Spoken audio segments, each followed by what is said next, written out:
Buenos días, es un gusto saludarlos. Yo soy Mariana Guedes, consultora para 5G Américas en Brasil.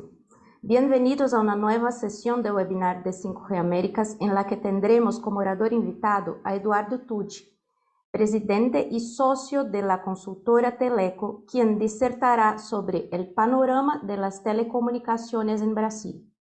Bueno, y aunque muy seguramente la mayoría conoce a nuestro conferencista invitado, les leeré a continuación su breve perfil.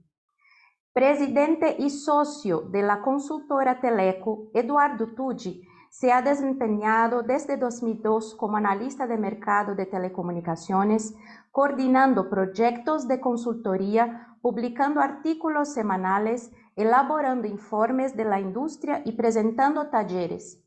Ingeniero de Telecom pelo IME y magíster en Telecom pelo INPE, es miembro del jurado de los Global Mobile Awards en el Mobile World Congress de Barcelona y fue profesor especialista invitado en la Unicamp. Ocupó diversos cargos gerenciales en empresas de telecomunicaciones en áreas como sistemas celulares de Ericsson, redes ópticas de Pegasus Telecom y satélites de INPE. Antes de darle paso a Eduardo, Tudi quisiera además recordarles que esta presentación será grabada y posteriormente publicada en el canal de YouTube de 5G América Scala. Como es usual, les compartiremos el enlace en los próximos días. También, al final de la presentación, tendremos una sesión de preguntas que podrán escribirlas en el chat o levantar la mano para formularlas a nuestro orador. Y, por último, quiero enfatizar que las opiniones expresadas en la siguiente presentación son responsabilidad del conferencista y no necesariamente reflejan la posición oficial de 5G Américas o de alguno de sus integrantes. Entonces, Eduardo, sea usted bienvenido a este espacio. Gracias por acompañarnos hoy y, por favor, adelante con su presentación. Antes de que Eduardo hable, creo que yo debería hablar, ¿no, Mariana? Bueno, bienvenido, Eduardo. Es un placer para todos nosotros que estés hablando acá el día de hoy y, como tengo entendido, lo vas a hacer en castellano. Me parece que es excelente porque tenemos muchas personas de América Latina, tenemos representantes de Colombia, Uruguay, Argentina, México, entre los conferencistas que están muy interesados en saber cuáles son las condiciones que tiene el mercado de Brasil y cómo ha estado evolucionando, ya que se está mirando como punto de referencia en todo lo que viene siendo el desarrollo de quinta generación y fibra óptica en el resto de la región. Ya con esto, sí te doy la palabra. Muchas gracias, Otero, Mariana. É com muito gusto que vou fazer esta apresentação para vocês. Temos, é muito amplo, vou fazer um sumário de los pontos principais e lo que pienso es presentar algunos números del mercado como todo y después hablar del mercado móvil y del mercado de banda ancha en Brasil, banda ancha fija. Una breve introducción de Teleco. Teleco es una consultora que tiene más de 20 años en Brasil, que en el portal Teleco, y que tenemos hecho muchos proyectos en los últimos años, como el Norte Conectado, de los cables subfluviales en la Amazonia. Hicimos el estudio de mercado, el formato del operador neutral, la conectividad en la tríplice frontera de Letícia y Tabatinga, en Brasil, un estudio de la ruta óptica de Brasil y Guyana. Hicimos hace algunos años el plan de negocios iniciales para el cable submarino entre Brasil y Europa, el estudio de acceso a crédito para as ISPs em Brasil, para o BID. Temos um projeto de conectividade no município de Brumadinho, onde tivemos uma ruptura de presa, então, em processo de reparação. O mapa de backbones nacionais de fibra óptica para o Ministério, e outras atividades como auditorias técnicas em provedores de banda ancha, estudos de regulações e outros mais. Isto é um breve sumário de lo que temos hecho em los últimos anos. Então, falando de mercado brasileiro de telecomunicações, as tendências generais, como penso que em toda parte o que se vê em Brasil, é uma caída del pré-pago, de TV paga, de telefonia fija, e o que cresce hoje é 5G e a fibra para a banda ancha fija. Se miramos os ingressos netos, tivemos um crescimento de 6,5% em 2022. Isto não é o que temos todo ano. Na parte é o impacto positivo da redução do imposto, da ICMS, que aún se queda alto, pero tivemos uma redução. Pero se mira os valores reais com a inflação, em los últimos 10 anos tivemos uma queda em los ingressos reais. Isto é algo que em 2022 foi um pouco melhor, pero se descuenta a inflação, a queda é muito grande. Estamos falando de todos os serviços de telecomunicações acá. Então, temos o móvel, que é o principal, pero temos a banda ancha e a banda TV paga e a telefonia fija, com uma queda a cada ano.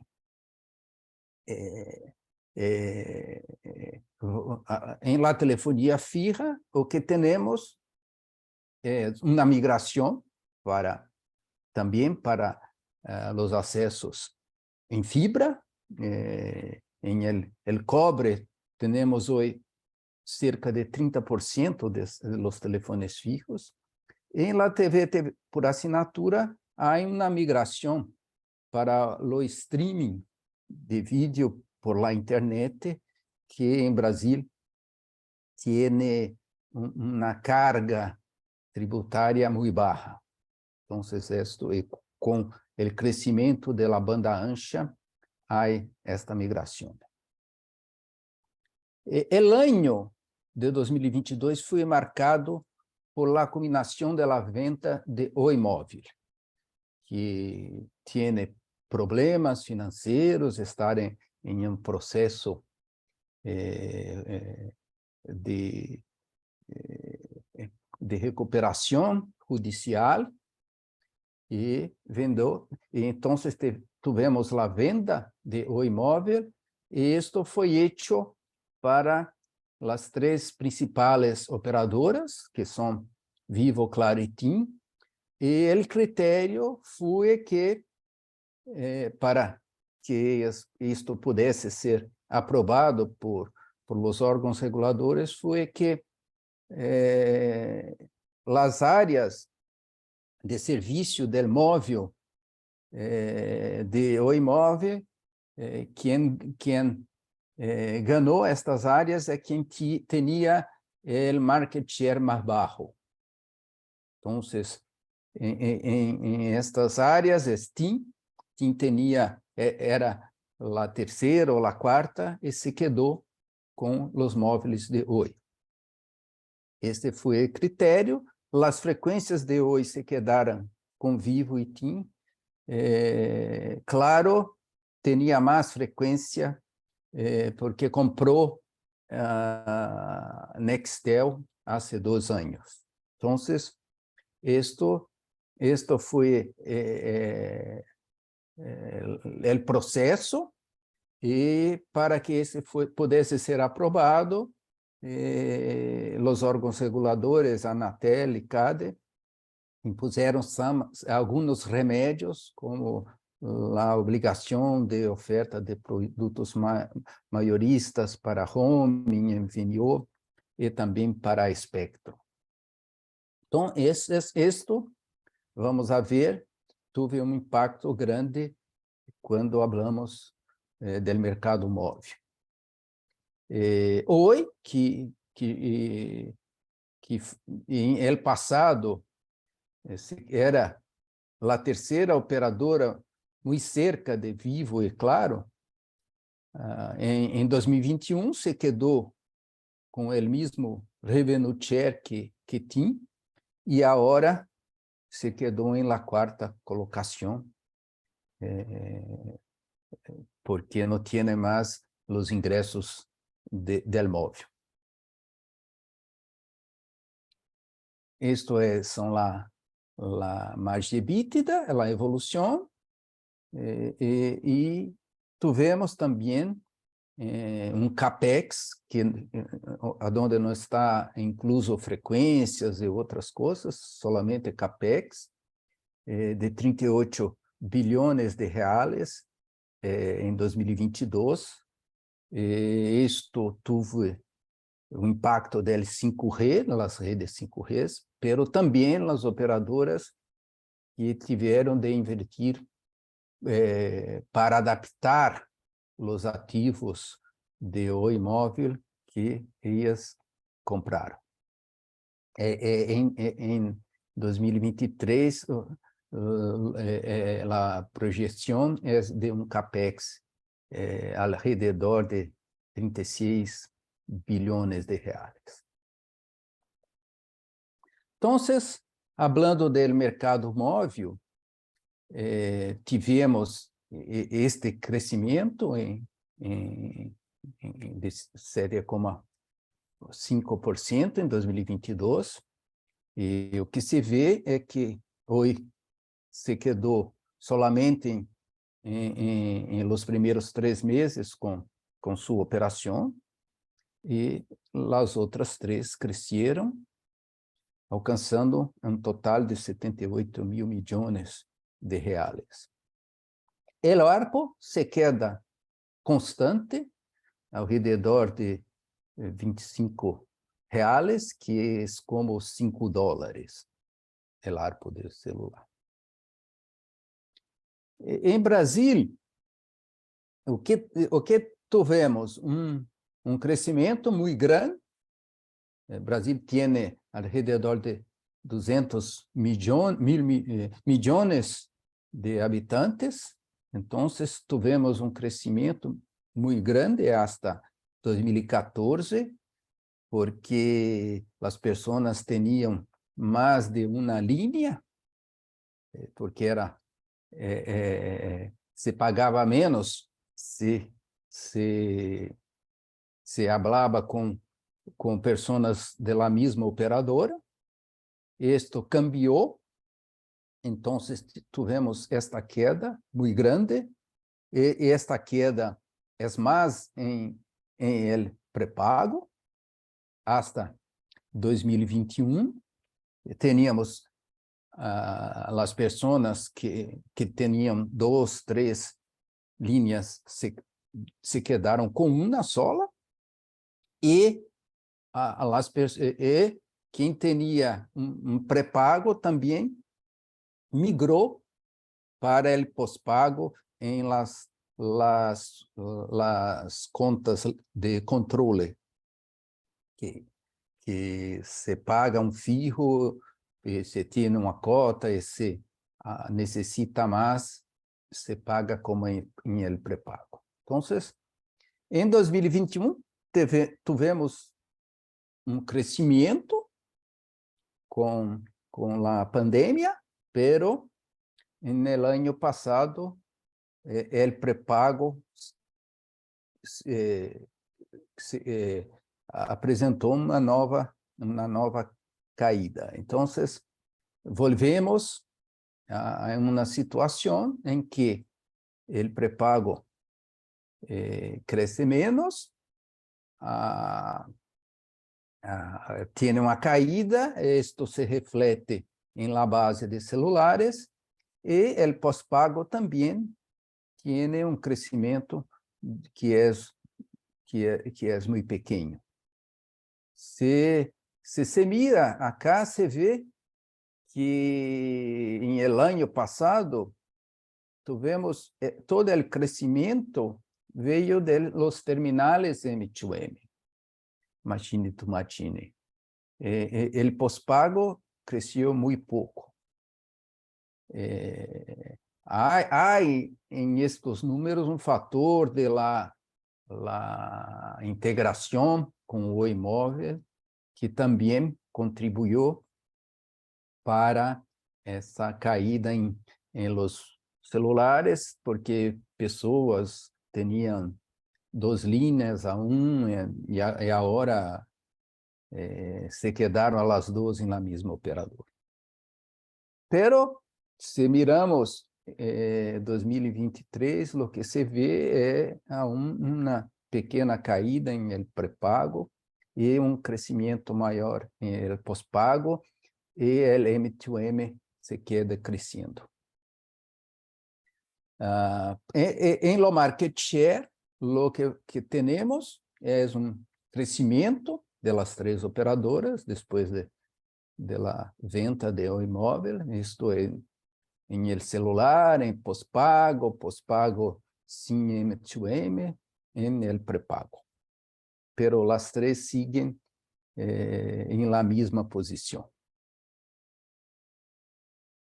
El M2M, como disse, temos 39 milhões de terminais L2M, 21 milhões são de POS, las máquinas para tarjeta de crédito, e os 18 milhões para IoT. Temos Vivo e Claro com a maior parte, pero temos Algar MVNOs com uma presença muito grande em este segmento. Vamos falar em seguida. Se habla em tecnologia, 4G, a tecnologia dominante, pero começou a declinar no ano passado, e o 5G está crescendo. Temos 3G com 24 milhões e 2G com 27. Então,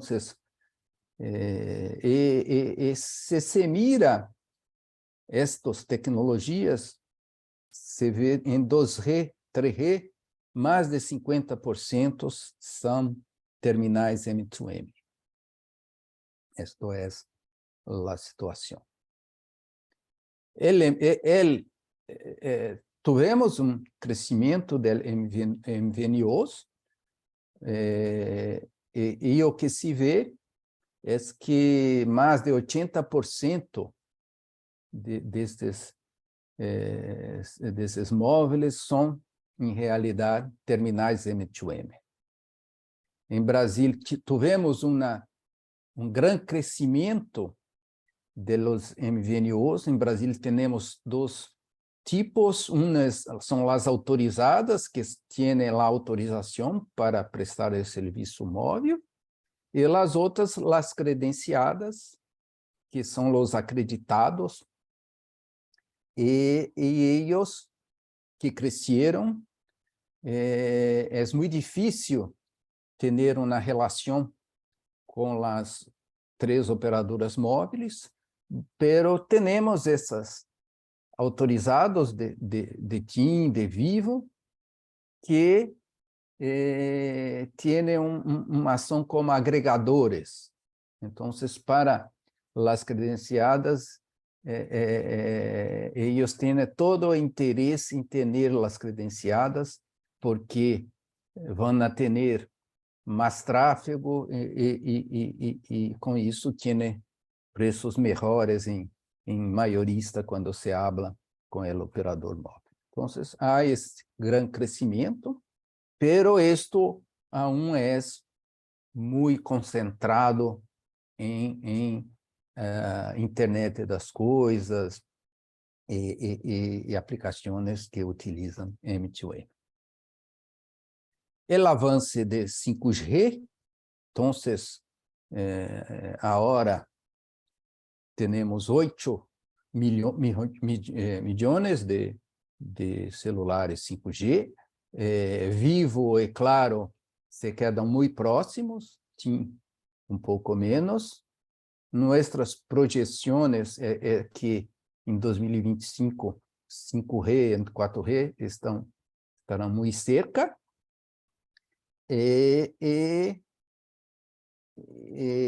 Isto começou com DSS, depois tivemos, em início de 2022, a banda de 2.3, que começou algumas operações, e a maior banda de 3.5 começou em junho. Então, o grande crescimento vem mais em segundo semestre do ano passado. Ponto importante é que em Brasil, os ganadores pagaram 4,9 mil milhões, pero em realidade o preço das frequências foi de 47 mil milhões. O que se passou, diferente de outras subastas, é que estes 42 mil milhões foram convertidos em compromissos.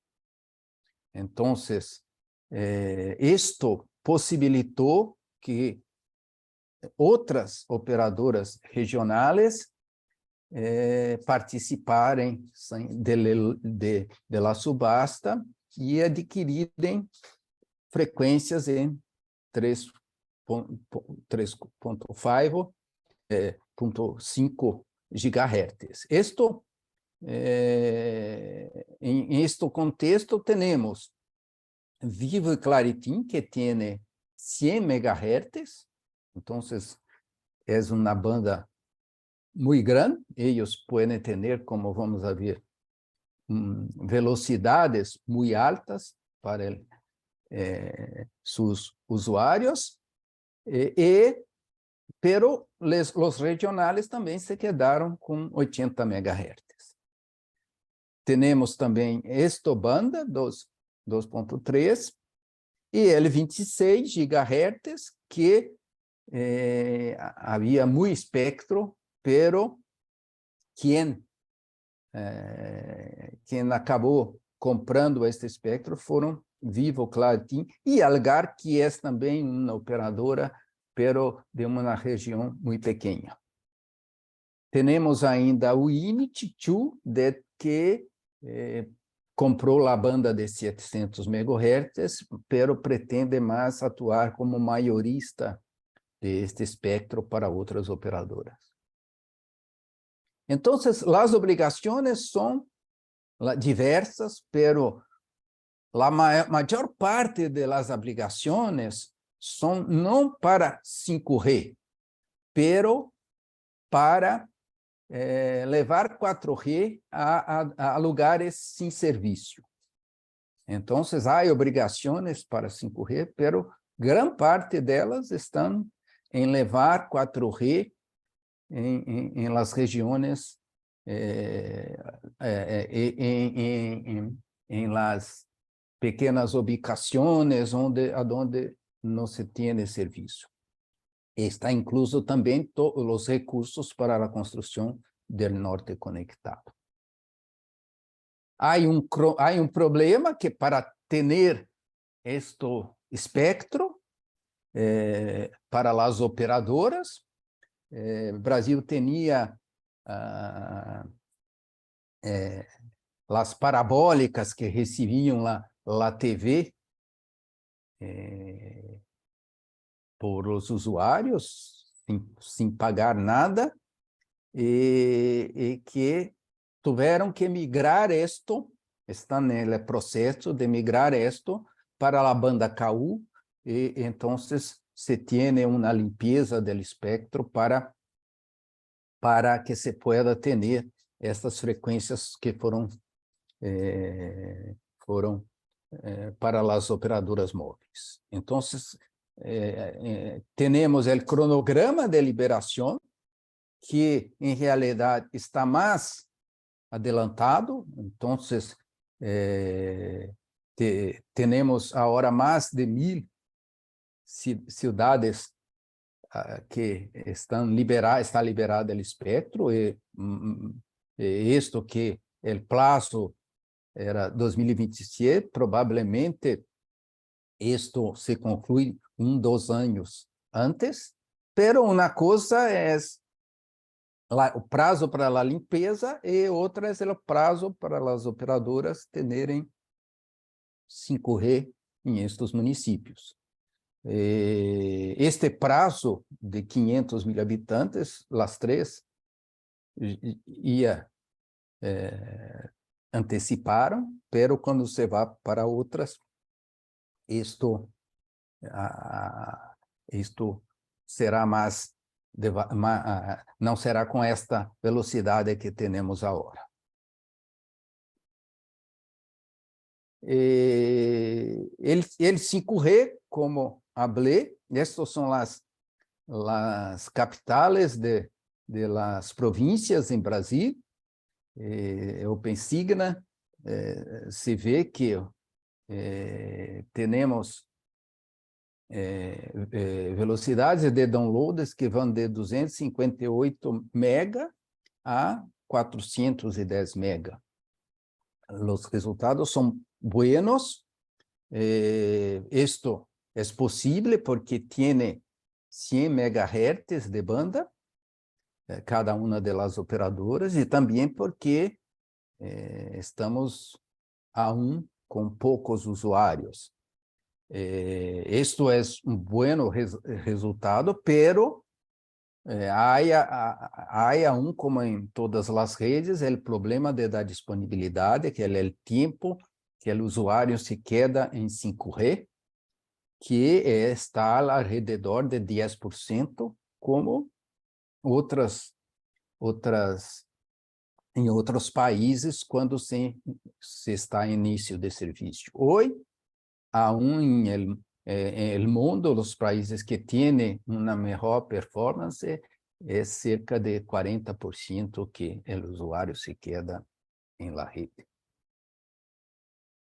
Isto é o mapa com as novas operadoras regionais, quem são, e as regiões com que se quedaram, e Brisanet, que acá e acá, é lá que pretende iniciar a operação.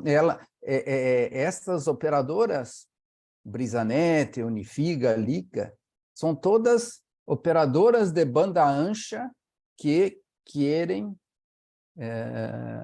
começar a ter serviços móveis.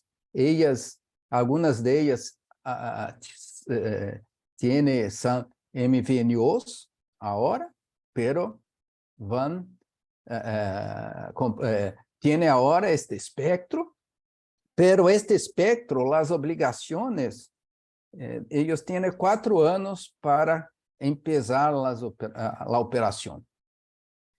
Brisanet está iniciando agora em sua região, que é Ceará, pero vai começar utilizando o espectro de 2.3 e não de 3.4.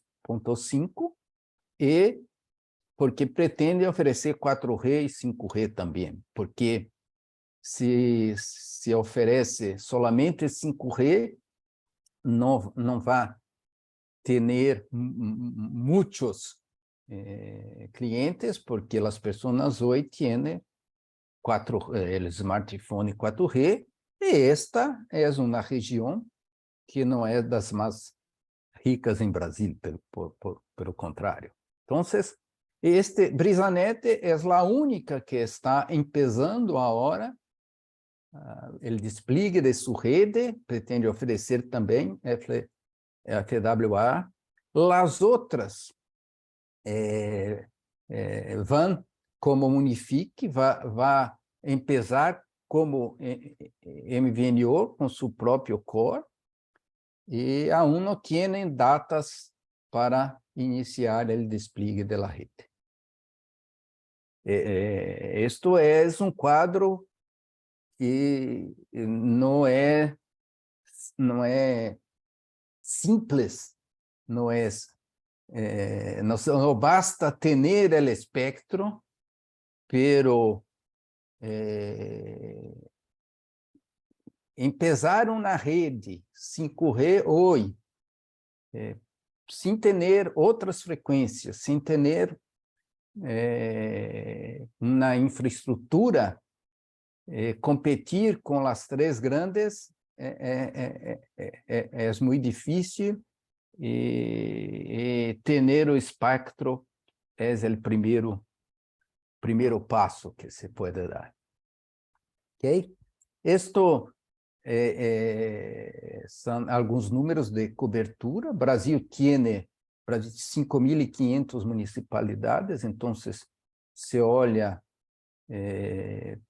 2G, 3G, 4G, é muito cerca do total. Se mira em população, é mais de 90% cada uma das operadoras, um pouco menos se vai LTE Advanced, Advanced Pro, e 5G está empezando.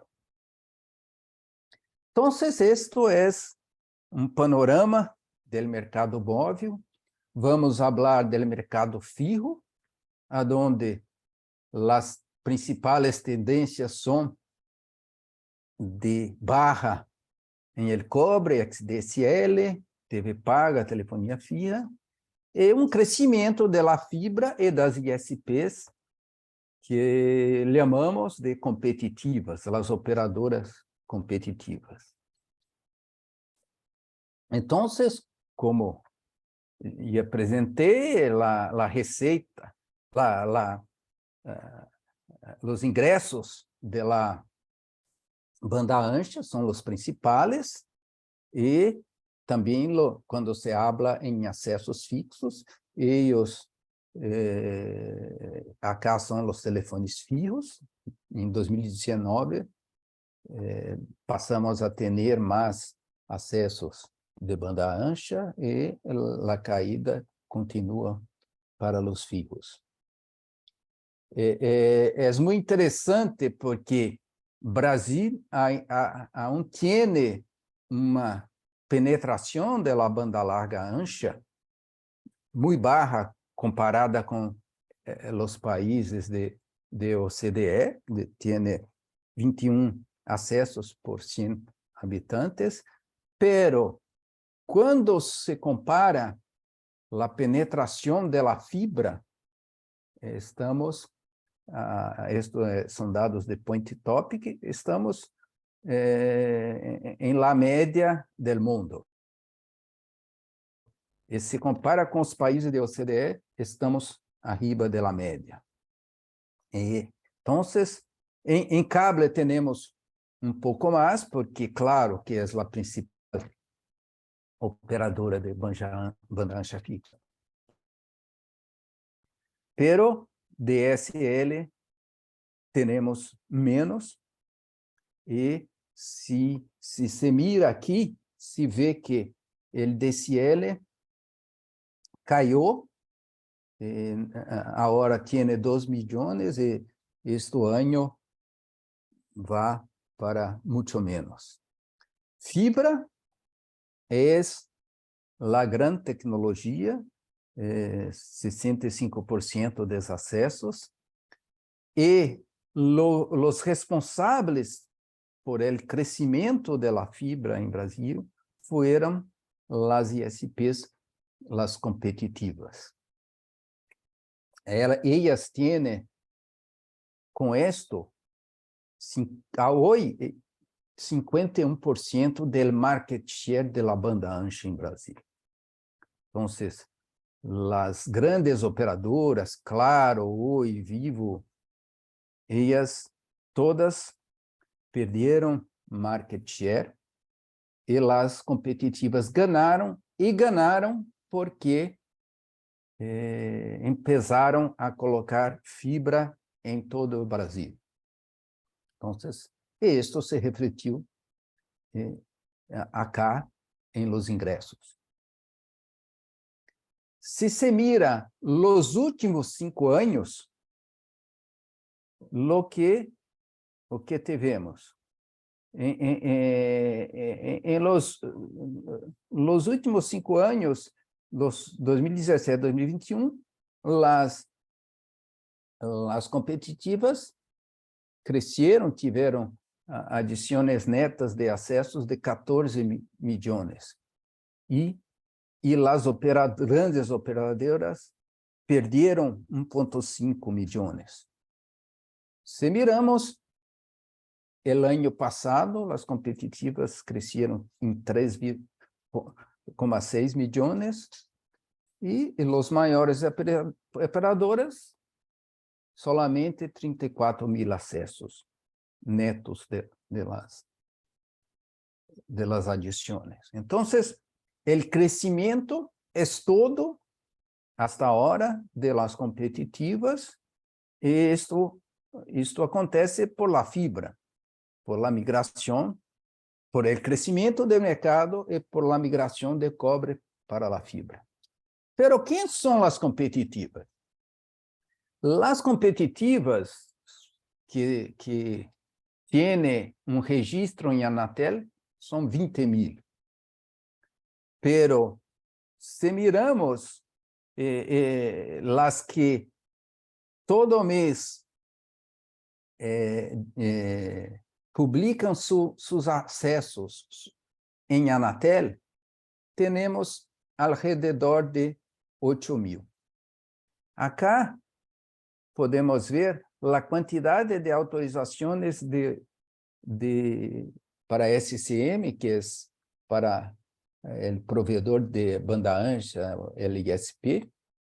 Tivemos pico em 2017 de 1.400 autorizações, e há uma caída, há uma consolidação de mercado.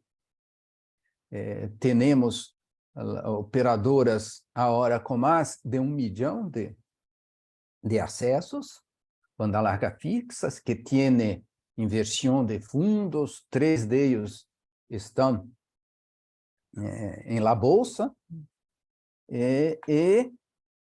pero el ano passado tivemos 600 novos. A maior parte tiene, dos 8,000, 7.500 tienen menos de 5,000 acessos. E aí vai, pero se mira estes 5.500, eles têm, somado todos, têm menos que esses 22 que são hoje os grandes, com alguns com mais de 1 milhão. Pero, então, há aí processo de consolidação muito forte, e este crescimento de las prestadoras, de las competitivas de Brasil, aconteceu por uma regulação muito simples, que estimulava a operação. É muito sencillo, se quer ser uma prestadora, tem que registrar em Anatel, e essa paga muito pouco, e se é uma prestadora, você tem o direito de ir para la utility, la prestadora de energía que tiene los polos, los postes, y utilizar esto para el servicio. Entonces, hay una infraestructura que todos pueden utilizar, pero el problema es que esto queda congestionamento, é algum dos problemas que temos hoje. Então, como falei, nós temos as três que aún têm um market share significativo, pero há muitas outras competitivas que estão com mais de 1% do mercado. E se mira o conjunto de competitivas, elas têm 63% dos acessos em fibra. Quando se mira, Brasil tem 5.570 municípios. E se mira o que aconteceu, as competitivas, elas colocaram fibra em los municípios, las ciudades menores. Então, se mira as cidades com menos de 30.000 habitantes, as competitivas têm 93% de market share. Entre 30.000 e 100.000, elas têm 83%. Entre 100.000 e 500.000, elas têm 52%. As operadoras de grande porte, Vivo, Claro, Oi, elas miram os grandes, as capitales, os municípios que têm mais de 500.000 habitantes. E elas têm, então, liderazgo em market share em essas regiões. Então, em Brasil, o que sucedeu é que o avanço da fibra foi feito por esses provedores em los municípios menores, e aún temos problemas de conexão do município com o backbone de internet, que em alguns casos vão por satélites. O Norte Conectado é um projeto que vai atacar este problema, pero mesmo em municípios que não têm uma boa internet, porque vem por satélite, que tem pouca capacidade, porque são municípios grandes, os provedores estão fibrando os municípios para ser o atendimento. Se se mira, então, as cidades, as competitivas, como grupo, tem o liderazgo em 5.133 municípios de los 5.570. Oi tem 341, Claro 55 e Vivo 41. Estes três se quedam em los municípios maiores. Então, tem aqui o market share, pero quando se habla de quantidade de municipalidades, eles se quedam todas com as competitivas. Hablé de quadro que as competitivas avançaram em fibra e as grandes operadoras, então, há 2 anos, viram que tinham que fazer alguma coisa e a Oi, Fibrasil e TIM, o que fizeram foram ter redes neutrales. Então, se mira a Europa, onde o órgão regulador tuvo que fazer que empresas como British Telecom tivessem uma operação com rede neutral, em Brasil se sucedeu o reverso. Vivo, Oi, TIM, ellas hicieron empresas de rede neutral porque ellas no tenían recursos para ampliar fibra em todos os lugares que ellas querían. Entonces, Oi, que tiene problemas, hizo una empresa que se quedou com toda a rede de fibra de Oi, Vital, e Oi tem uma participação de 34%, e Oi tem os clientes e paga pelo uso de fibra. Vivo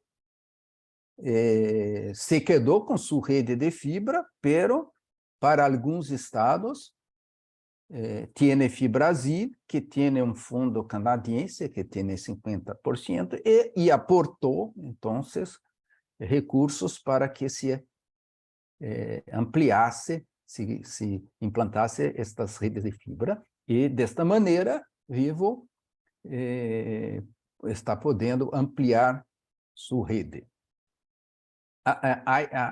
TIM, que tem 95% dos ingressos imóveis, tinha uma pequena rede de fibra e hizo lo mesmo. Então, há esta reação de las três. Claro que tem a rede de cable, adotou inicialmente a fibra para novas cidades, e agora está haciendo todas as expansões de rede de cable com fibra. Então, é um processo que em alguns anos, claro, terá cambiado toda sua rede. Se miramos isso tudo, em Brasil, há uma grande competição. Há cidades que têm mais de 10 provedores em competição, em promédio de 2, 3 por cidade. E estimamos que há em Brasil, hoje, duas casas passadas, né, HP, de fibra por hogar, considerando todos os provedores. Como eu disse, em las ciudades, é o que temos, a fibra está presente, pero aún temos problemas de conectar cidades em la Amazônia e outras regiões ao backbone de internet. Então, nossas projeções é que os acessos vão crescer, ainda há uma densidade que não é tão grande, então vamos a ter crescimento nos próximos anos. A fibra vai cada vez mais se tornar a principal tecnologia, com uma caída quase se quedando marginal, o cobre. O cable continua, pero há uma tendência de queda também, e em las outras tecnologias temos, em Brasil aún não temos o FWA, pero há um espaço em la substituição de acessos de rádio, onde não há regiões mais remotas que não há este serviço, ou rurales que não há serviço de fibra. A banda ancha, estes não são velocidades que se têm medidas. Estas são os planos que são ofertados, e a Anatel hace uma média por operadora.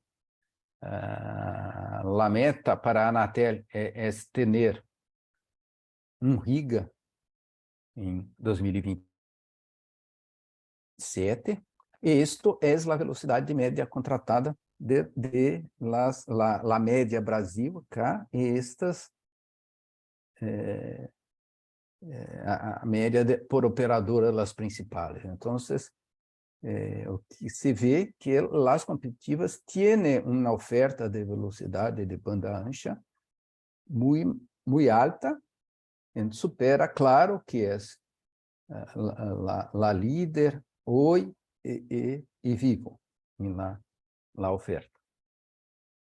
Entonces, esto lo que tenía para presentar, y estoy a disposición para cuestiones. Muchísimas gracias, Eduardo. Siempre es un placer compartir contigo. Nuevamente espero que nos acompañes en el futuro en otras charlas. Muchas gracias. Gracias a todos.